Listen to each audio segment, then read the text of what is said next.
வணக்கம். அண்ணாமலைக்கு பதவி வெறி. பதவி இல்லாமல் அவரால் இருக்கவே முடியாது. அவரெல்லாம் எதுக்குமே குரல் கொடுக்க மாட்டார். பதவியில் இருந்தால் மட்டும்தான் குரல் கொடுப்பாரு அப்படின்னு சொல்லிட்டு இப்போ ஒரு சேனலில் ஒரு வீடியோ ஒன்று பார்த்தேன். அவங்க பேசியிருந்த ஒவ்வொரு விஷயமும் பார்த்தீங்கன்னா அண்ணாமலைக்கு எதிரான ஒரு விஷயமாக தான் இருக்குது. அண்ணாமலை எந்த விஷயத்துக்காக பேசலை, எந்த விஷயத்துக்காக அவர் பேசாமல் விட்டார் அப்படிங்கிறத அவர் தெளிவுபடுத்தியிருக்கணும். தெளிவுபடுத்தவே இல்லை. அண்ணாமலை வந்த பிறகு தான் பாஜகவோட வளர்ச்சி தமிழ்நாட்டில் மிக பெருசாக இருந்தது. நிறைய பேருக்கு அவர் மோட்டிவேஷனலாக இருந்தார். இன்றைக்கி வந்திருக்க தலைவர்களே ஒரு கரிஸ்மா உள்ள ஒரு தலைவர் அப்படின்னா அண்ணாமலை அப்படிங்கிறத இளைஞர்கள் பட்டாளம் அவருக்கு மிகப்பெரிய அளவில் ஆதரவு கொடுத்தாங்க. அந்த மாதிரி சமயத்தில் தேர்தலை சந்திக்க போகிற அந்த மாதிரி சூழ்நிலையில் எப்படி அவர்கிட்ட மாநில தலைவர் பதவியை பிடுங்குனீங்க? பதவியை அவரே தான் வேணான்னு சொல்லிட்டு போனார். அமித்ஷா கூட அதை தான் சொன்னார். ஆனால் அவங்க என்ன சொல்கிறாங்கன்னா, அமித்ஷா குருமூர்த்தி சந்திக்கும் போது குருமூர்த்தி இந்த சமயத்தில் அண்ணாமலைகிட்டேருந்து மாநில தலைவர் பதவியை பிடுங்கிறாதீங்க அப்படின்னு அமித்ஷாட்ட சொன்னார். ஆனால் அமித்ஷா என்ன சொன்னார்னா, உங்களுக்கு தெரிஞ்ச அண்ணாமலையை விட எனக்கு 1000 மடங்கு அண்ணாமலையை தெரியும். ஆனால் நான் அண்ணாமலைக்கு பதவியை பறிக்கிறது உண்மை அப்படிங்கிற மாதிரி அவர்கிட்ட சொன்னார். அதை அந்த கட்சிக்காரங்களே அவங்கள்ட்ட சொன்னாங்க அப்படிங்கிற மாதிரிலாம் பேசியிருந்தார். அதெல்லாம் கேட்கும்போது காமெடியாக தான் இருந்துச்சு. அண்ணாமலை தலைவர் பதவியே வேணான்னு தான் சொன்னார். அதை அமித்ஷா கூட சொன்னார். அண்ணாமலை அதிமுக பாஜக கூட்டணி உருவாச்சு அப்படின்னா நான் தலைவராக தொடர்றதில்ல, வாய்ப்பு இல்லை, எனக்கு வேணாம் அப்படின்னு சொன்னார். அதுக்கு முன்னாடி அவரும் அதை தான் சொன்னார். தன்மானம் உள்ள யாருமே அதிமுகவோட கூட்டணி வைக்க மாட்டாங்க, அப்படி கூட்டணி வைக்கிற மாதிரி இருந்தால் நான் தலைவர் பதவியில் இருக்க மாட்டேன் அப்படிங்கிறத தெளிவுபடுத்தியிருந்தார். அதை தான் அவர் திரும்பவும் உறுதியும் படுத்தியிருந்தார். ஆனால் அவங்க எப்படி இப்படியெல்லாம் பேசுகிறாங்க அப்படிங்கிறதே தெரியல. ஆனால் அவங்க அண்ணாமலைக்கு பதவி வெறி, பதவியில் இருந்தால் தான் பேசுவார். ஏன் அன்வர் ராஜா அப்படி பேசினார்ல, அதுக்கு பதில் சொல்ல வேண்டியதானே அப்படின்னு கேட்டாங்க. ஏன் இவர் மட்டும்தான் தலைவராக இருந்தாரா, மாநில தலைவராக இருந்தாரா? இதுக்கு முன்னாடி எத்தனையோ பேர் மாநில தலைவராக இருந்தாங்க. அதே போல் இப்போ நைனா நாகேந்திரன் இருக்கிறாரு. ஏன் அவங்கெல்லாம் அன்வர் ராஜா பேசுனதுக்கு அவங்கெல்லாம் பதில் சொல்ல மாட்டாங்களா? இப்போ ஒரு சாதாரண தொண்டனாக தான் இருக்கிறார். அண்ணாமலைக்கு எந்த பதவியும் கிடையாது, ஒரு சாதாரண தொண்டராக தான் இருக்கிறாரு. ஆனால் அவர் பதில் சொல்லணும் அப்படின்னு நீங்கள் எப்படி எதிர்பார்க்குறீங்க? முன்னாள் மாநில தலைவர்கள் நிறைய பேர் இருந்தாங்கள்ல, அவங்க பதில் சொல்ல வேண்டியதானே. அன்வர் ராஜா பேசுனது தப்பு, பாஜக எப்பயுமே தமிழ்நாட்டில் கால் ஊன்ற முடியாதுன்னு நீங்கள் எப்படி சொல்லலாம் அப்படிங்கிற மாதிரி பேசியிருக்க வேண்டியதானே. ஏன் அண்ணாமலை மட்டும்தான் பேசணும்? அண்ணாமலைக்கு மட்டும்தான் பதவி வெறி, பதவியில் இருந்தால் தான் அவர் பேசுவார். அவர் நிறைய விஷயங்களுக்கு குரல் கொடுத்துருக்கிறார். இன்றைக்கி கூட இந்த திருமலா பால் நிறுவனத்தில் ஒரு மோசடி பண்ணிட்டார்னு ஒரு நவீன் அப்படிங்கிறவர் தற்கொலை பண்ணியிருக்காரு. அவர் குளத்தூர் காவல்துறை நிலையம் 2 நாளாக கஸ்டடியில் எடுத்து விசாரணை பண்ணியிருக்காங்க. அவர் மோசடி பண்ணியிருக்கிறாரு அப்படின்னு சொல்லி விசாரணை பண்ணும்போது அவர் வீட்டில் தற்கொலை பண்ணிக்கிட்டாரு அப்படிங்கிற ஒரு விஷயத்துக்கு கூட இப்போ அது கூட குரல் கொடுத்துருக்கிறார் அண்ணாமலை. அண்ணாமலை பொறுத்த வரைக்கும் அவர் ஒரு தனி மனிதனாக தான் இப்போ இருக்கிறாரு. ஆனால் அவர் குரல் கொடுக்க வேண்டிய விஷயங்களுக்கு குரல் கொடுக்குறாரு. அண்ணாமலை இப்போ அன்வர் ராஜாவுக்கு பதில் சொல்லியிருந்தார் அப்படின்னா கண்டிப்பாக அது ஒரு கான்ட்ரவர்சியலாக இருக்கும். கண்டிப்பாக அதிமுக பாஜக கூட்டணிக்குள்ளே ஒரு பிரச்சனையை உருவாக்கியிருக்கோம் அப்படின்னு சொல்லி கட்சியில் இருக்கிற சீனியர்கள் எல்லாமே அமித்ஷாட்ட போய் சொல்ல ஆரம்பிச்சிருவாங்க. அதனால ஒரு பிரச்சனை பஞ்சாயத்து இப்படின்னு சொல்லி அண்ணாமலை கொண்டு திரும்பவும் ஏன் நம்ம ஒரு பிரச்சனையை உருவாக்கணும் அப்படிங்கிற மாதிரி இருக்குது. அது இல்லாமல் நைனா நாகேந்திரன் அந்த பூத்து கமிட்டிக்கு அண்ணாமலையை கூப்பிட்டேன், நான் வரல அப்படின்னு வேறு புலம்பல் வேறு. பூத்து கமிட்டி கூப்பிட்டாரு. அண்ணாமலை ஒரு முன்னாள் மாநில தலைவர்னே வச்சுக்குவோம். ஆனால் பூத் கமிட்டியில் கூப்பிட்டுட்டு அந்த ஆலோசனை கூப்பிட்டு அவர் எய்த்தாப்பில் தானே உட்கார வைப்பீங்க. ஒரு சாதாரண தொண்டன், கட்சியில் எந்த பதவியும் இல்லை அப்படின்னு சொல்லிட்டு. அப்படியே இருந்தாலும் அண்ணாமலை வந்தார்னா அங்கே இருக்கிற கும்பல்கள் கண்டிப்பாக அண்ணாமலைக்கு மிகப்பெரிய அளவில் ஒரு சப்போர்ட் பண்ணுவாங்க. அந்த ஃபோட்டோஸ் வீடியோஸ்லாம் பார்க்கும்போது நிறைய பேர் அது என்னடா அது பூத் கமிட்டி ஆலோசனை கூட்டம் மாதிரியே இருக்குது அப்படிங்கிற மாதிரி ஒரு எண்ணம் கூட உருவாச்சு. அந்த மாதிரி இருந்தது. ஒரு உற்சாகம் இல்லாமல், ஒரு தெம்பு இல்லாமல், ஒரு பேசுகிறதுக்கு ஒரு சப்ஜெக்டே இல்லாமல் கட்சியை எப்படி வளர்க்கணும் போகணும் அப்படின்னு சொல்லி நைனா நாகேந்திரன் கூட அந்த இதில் பேசும்போது கூட சொல்லியிருந்தார். நான் ஃபோன் அடித்தா கூட யார் அப்படின்னு கேட்குறாங்க. நைனாரா? எந்த நைனார் அப்படிங்கிறாங்க. நான் பாஜகவோட மாநில தலைவர்ப்பா அப்படின்னா. அப்படியா, சொல்லுப்பா அப்படிங்கிறாங்க. ஒரு மரியாதை இல்லை. நம்ம வணக்கம் சொன்னால் கூட பதில் வணக்கம் வரமாட்டேங்குது. அது இல்லாமல் ஒரு கிளைச்செயலாளர் நம்பர் இருக்குதுன்னு சொல்லிட்டு ஃபோன் போட்டால் நான் இந்த கட்சியில் பாஜகவில் கிளைச்செயலாளரா? தப்பாக நம்பர் போட்டிருக்கீங்க, என் தம்பி என் பேரை சேர்த்து விட்டுருக்க போகிறான்ப்பா அப்படிங்கிற மாதிரி அவர் பேசுகிறாரு அப்படின்னு சொல்லி அண்ணாமலைக்கு மறைமுகமாக அட்டாக் பண்ணுறாரு. அண்ணாமலை கட்சிக்கு சம்பந்தம் இல்லாத நிறைய பேருக்கு பதவி கொடுத்துருக்கிறாரு அப்படிங்கிற மாதிரி நைனா நாகேந்திரன் மறைமுகமாக அண்ணாமலையை அட்டாக் பண்ணி பேசின மாதிரி தான் பேசினார். இந்த இடத்துல அண்ணாமலை எப்படி ரியாக்ட் பண்ண முடியும்? பேசுனா அது மிகப்பெரிய ஒரு பிரச்சனை, பஞ்சாயத்தாயிரும். அன்வர் ராஜா பிரச்சனைக்கு அண்ணாமலை ஏன் பேசலை அப்படிங்கிற ஒரு கொஸ்டினை தான் வைக்கிறாங்க. ஏன் பேசணும் அப்படின்னு, அண்ணாமலை தான் பேசணும்னு ஏன் எதிர்பார்க்குறீங்க?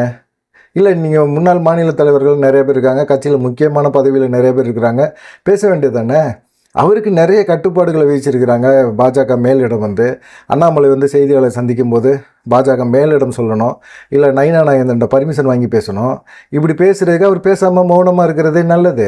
அவருக்கு பதவி வெறி பிடிச்சலாம் கிடையாது. அவர் வந்து தலைவர் பதவி எனக்கு வேணான்னு தூக்கி போட்டு அது வெங்காயம் மாதிரி எனக்கு அந்த பதவி இல்லைன்னா கூட நான் நிம்மதியாக இருப்பேன், ஒரு சாதாரண மனுஷனாக இருப்பேன், ஆடு மேய்ச்சிட்டு இருப்பேன், நிறைய புக்கு படிப்பேன், எனக்கு அது போதும், அந்த நிம்மதி போதும் எனக்கு அப்படின்னு தான் சொல்கிறாரு. எந்த கமிட்மெண்ட்டும் எனக்கு கிடையாது, இல்லை நான் ஏன் பேசணும் அப்படிங்கிற மாதிரி அவர் பேசுகிறார்.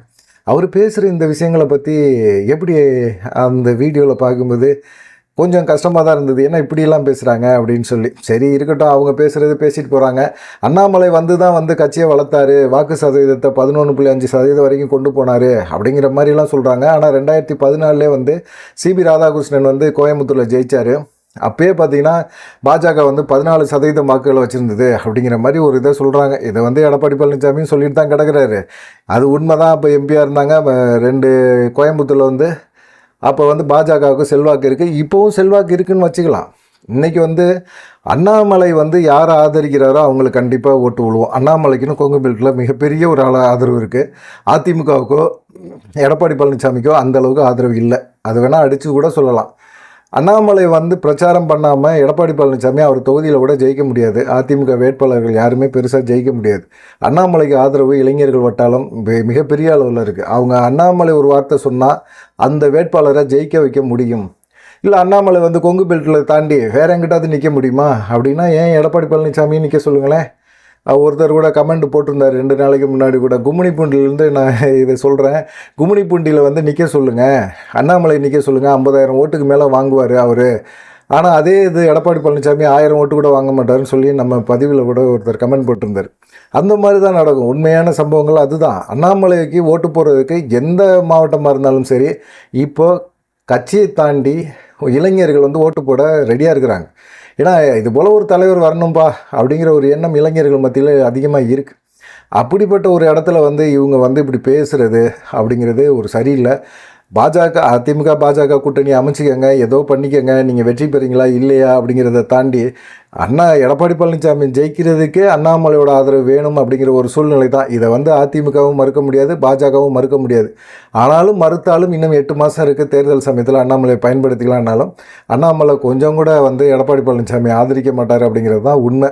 ஆனால் பார்த்திங்கன்னா அண்ணாமலைக்கு இளைஞர்கள் ஓட்டுருக்கு, அண்ணாமலையை அரவணைச்சு செல்வது நல்லது அப்படின்னு சொல்லிட்டு சின்னப்பா கணேசன் அப்படிங்கிறவர் கூட யூடியூப்பில் அவர் கூட பேசிகிட்டு இருக்கார்.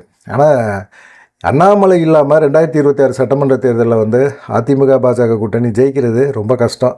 கண்டிப்பாக அண்ணாமலையோட ஆதரவாளர்கள் எடப்பாடி பழனிசாமியை தோக்கடிப்பாங்க, அதில் எந்த மாற்றமும் கிடையாது அப்படிங்கிற மாதிரி இருக்கிறாங்க. திமுக திரும்பவும் ஆட்சிக்கு வரும். அண்ணாமலைக்கு முக்கியத்துவம் கொடுக்கல அப்படின்னா கண்டிப்பாக திமுக தான் திரும்பவும் ஆட்சிக்கு வரும் அப்படிங்கிறதுல ரொம்ப இதாக இருக்கிறாங்க.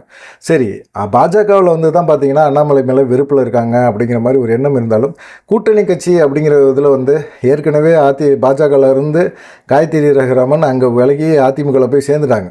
இப்போ காயத்ரி ரகுராமன் அதிமுகவில் இருக்கிறாங்க. காயத்ரி ரகுராமன் தினமும் பார்த்திங்கன்னா அவங்க ட்விட்டர் பக்கத்தில் அண்ணாமலையை விமர்சனம் பண்ணி தான் போடுறாங்க.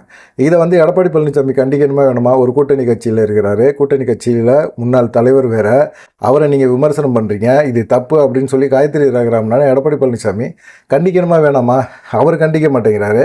அப்படி கண்டிக்காமல் இருக்கும்போது காயத்ரி ரகுராமனுக்கு பதிலடியாக அண்ணாமலை கொடுத்தாரு, இல்லை அண்ணாமலை ஆதரவாளர் கொடுத்தாங்க அப்படின்னா கரைய முறைன்னு அதிமுக ஐடிவிங்க ஏன் கத்துறீங்க அப்படிங்கிற ஒரு கேள்வியை கேட்பாங்கள்ல. காயத்ரி ரகுராமனை அடக்கி வைக்கணுமா வேணாமா? அடக்கி வைக்க மாட்டீங்க. அவங்க பதிலடி கொடுக்குறாங்க அப்படின்னா நீங்கள் கத்துறீங்க. ஏன் கத்துறீங்க? அண்ணாமலை பேசுவார், அண்ணாமலை பேசும்போது எப்போ பேசணுமோ அப்போ பேசுவார். ஒரு கூட்டணி கட்சிக்குள்ளே முன்னாள் மாநில தலைவரை காயத்ரி ரகுராமன் போன்ற நபர்களை வச்சு தரக்குறைவாக விமர்சனம் பண்ணுறது நல்லது. அது அறம் அப்படிங்கிற மாதிரி நீங்கள் சொல்லிகிட்டு இருக்கீங்க. இந்த தரக்குறைவான செயலை அண்ணாமலை செய்ய விரும்பலை, அதனால தான் அண்ணாமலை பேச விரும்பலை. அண்ணாமலை யாருமே அதிமுகவில் இருக்கிறவங்க பாஜக விமர்சனம் பண்ணாலும் அவர் கண்டுக்க மாட்டார். அவர் இன்றைக்கி இருக்க சூழ்நிலையில் ஒரு அடிப்படை உறுப்பினர் தான். இல்லை கட்சியில் ஒரு பொறுப்பில் இருந்தாலும் முக்கியமான பதவியில் இருந்தாலும் அவர் இண்டிவிஜுவலாக முடிவெடுக்கக்கூடிய ஒரு நிலைமையில் இருந்தால் மட்டும்தான் அவர் கருத்து செல்லுபடியாகும். அவர் பேச முடியும். அவரை சுயமாக பேச விடணும். அவர் மனசில் தோன்ற விஷயங்களை, நியாயம்னு படுற விஷயங்களை பற்றி பேசினா சரி. இல்லை திமுகவோட ஊழல் பட்டியலெல்லாம் எடுத்துகிட்டு போய் கவர்னர்கிட்ட ஒரு ட்ரங்கு பெட்டி நிறையா கொடுத்தாரு, என்னாச்சு? அது டங்கு பெட்டி சும்மா எம்டி பெட்டியா? அந்த ஊழல் வழக்குகளை பற்றி என்னாச்சு அப்படிங்கிற மாதிரிலாம் கேள்வி கேட்டாங்க. ஒரே ஒரு விஷயந்தான், அமைச்சர் செந்தில் பாலாஜி இப்போ அமைச்சர் இல்லை, செந்தில் பாலாஜி வாட்சோட பில்லை மட்டும்தான் கேட்டார். 1.5 வருஷம் ஜெயிலில் இருந்தார். அண்ணாமலையினால் முடியும், எதை கொண்டு போக முடியுமோ அதை கொண்டு போக முடியும். சாத்தியமான விஷயங்களை மட்டும்தான் அவர் பேசுவார், சாத்தியமில்லாத விஷயங்களை பேசுகிறதெல்லாம் கிடையாது. ஆனால் வந்து என்னென்னா, அண்ணாமலைக்கு வந்து நிறையா எதிர்ப்பு அப்படிங்கிற மாதிரி உருவாக்குறாங்க. பாஜகக்குள்ளே உட்கட்சிக்குள்ளே பிரச்சனை.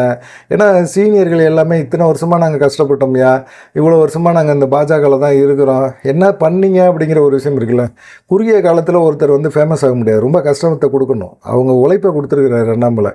உழைப்பை கொடுத்து பாஜகவை நோட்டாக்கீழன்னு ஜெயக்குமார்லாம் விமர்சனம் பண்ணார். ஏன் நாடாளுமன்ற தேர்தலுக்கு முன்னாடி அவங்க கேவலமாக கழிவு ஊற்றுனாங்க பாஜகவை. அப்போ எந்த தலைவராது எப்படியா நீ இப்படி பேசுகிற அப்படின்னு ஜெயக்குமாரை கேட்டிங்களா? அப்போ கூட்டணியில் இல்லை, அதிமுக பாஜக கூட்டணியில் இல்லை. ஆனால் அந்த சமயத்தில் கூட நீங்கள் வந்து யாருமே பேசவே இல்லை. ஏன்னா நாடாளுமன்ற தேர்தல் வந்து மத்திய அரசுக்கு தேவை. ஆனால் அந்த தேர்தல்லையே வந்து நீங்கள் வந்து அதிமுகவை ஜெயக்குமாரை விமர்சனம் பண்ணுறதுக்கே முடியல. ஏன்னா கண்டிப்பாக வந்து விமர்சனம் பண்ணியிருக்கணும். இப்போ சட்டமன்ற தேர்தல் உங்களுக்கு சாதகமான ஒரு தேர்தல். இந்த தேர்தலில் வந்து நீங்கள் எப்படியாவது ஜெயிக்கணுங்கிறதுக்காக அவங்க எவ்வளவு கேவலமாக அன்வராஜா சொல்கிற மாதிரி பாஜக தமிழ்நாட்டில் கால் பண்ண முடியாது அப்படின்னு பேசுகிற மாதிரி பேசினா கூட நீங்கள் கேட்டுட்டு காதை புத்திக்கிட்டு இல்லைப்பா எங்கள் காதில் உழுவலப்பா அப்படின்னு சொல்லி கடந்து போகிறதுக்கு அண்ணாமலை ஆள் கிடையாது. அண்ணாமலை பேசணும்னு நினச்சாருன்னா அன்வராஜெல்லாம் அன்றைக்கெல்லாம் துட்டக்கானன் துணியக்கானன்னு தெரித்து ஓடி இருப்பார். ஆனால் இந்த வரைக்குமே பார்த்திங்கன்னா காயத்ரி ரகன் போன்ற நபர்களை வச்சுக்கிட்டு இவங்க அண்ணாமலையை தொடர்ந்து விமர்சனம் பண்ணுறது. சில சேனல்களில் அண்ணாமலையை பற்றி பதவி வெறி பிடிச்சவர், அதுக்காக தான் அலைகிறாரு, பதவி கொடுத்தா தான் பேசுவார் அப்படிங்கிறதுக்கெல்லாம் வந்து அண்ணாமலை பதில் சொல்ல மாட்டார். அவர் வந்து இன்றைக்கி நடக்கிற திமுக எதிர்ப்பு அப்படிங்கிற ஒரு விஷயத்தில் மட்டும் அவர் கவனம் செலுத்துகிறாரு. அதை தாண்டி நம்ம பேசுகிறனால கூட்டணி கட்சிக்குள்ளே ஏதாவது பிரச்சனை அது எதுன்னு வந்துடக்கூடாது அப்படிங்கிற யோசனையத்தையும் யோசிக்கிறாரு.